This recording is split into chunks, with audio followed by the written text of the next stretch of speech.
I think freedom of movement is all about us being able to work and study wherever we like and being able to build those lives. And now's the time we want to be building more bridges, not more walls. And I think removal of freedom of movement is just building those walls.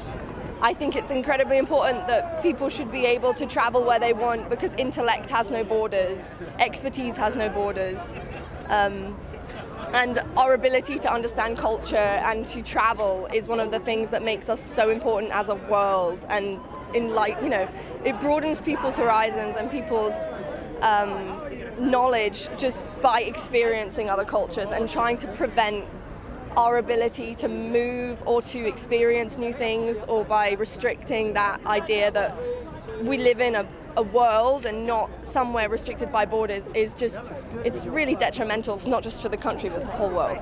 So it's about being able to move and work, like my kids, if they want to do a half a year working in Paris or being students in Milan or anything like that, they can do that. If they want to be ski bums for a season in the Alps, they can do that. If we leave, they can't. They suddenly need to get visas, and it's much, much more complicated. Freedom of movement means that any of us are free to travel in and work in or live in any European country. Bess will lose her freedom of movement, presumably, as well, when we leave the EU. I think freedom of movement is a really good thing. Personally, I love the idea that I could potentially, work in 27 other countries without having to get visas. It's, if we all work together, trade information, we fill gaps in other people's job markets. I think it's nothing but a positive, and if the rules were applied correctly and we reinforced them where we needed, there really wouldn't be a problem. Freedom of movement means letting everybody move everywhere around the world, frankly. There should be no borders in the whole world, let alone between Europe and us. Anybody should be able to go anywhere. I think it's everything. It's the freedom to be able to go anywhere in Europe, mix with different cultures, be able to study, to work, and to enjoy the benefits of that as well for the UK economy. People coming over, contributing, paying taxes, paying into the exchequer. I think that's a great thing. If we're able to do the same over there and they can do the same over here, we're all winners in the end.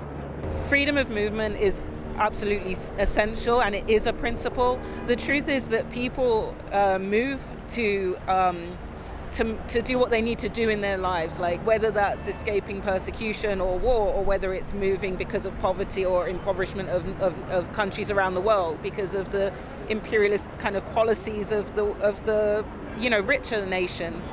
And locking the door, locking people out, is really a sign of saying that there's no solution, and so it's about the people that are the problem, and locking people out into impoverished conditions is the way forward. It's not the way forward. It leads us into more racism and cynicism across the world. It leads us in a downward spiral. Freedom of movement for me means you can live and work anywhere in Europe. And whilst I appreciate having a lot of European people coming here, it is difficult for some. It's up to our government really to enforce the laws that are already within the EU to make sure that everything is fair. Freedom of movement to me means that I can go anywhere, wherever I like, without any border checks, without any time-consuming constraints, without much need for any paperwork. I can go and live and work anywhere within, at the moment 28 countries, and I have done just that, and it's an absolutely enriching experience. Freedom of movement, for me, it means we can mix with other people, we can learn from each other, we can be better together. At a time when the world's facing some big challenges, we need understanding, not isolation and separation. Freedom of movement makes that possible.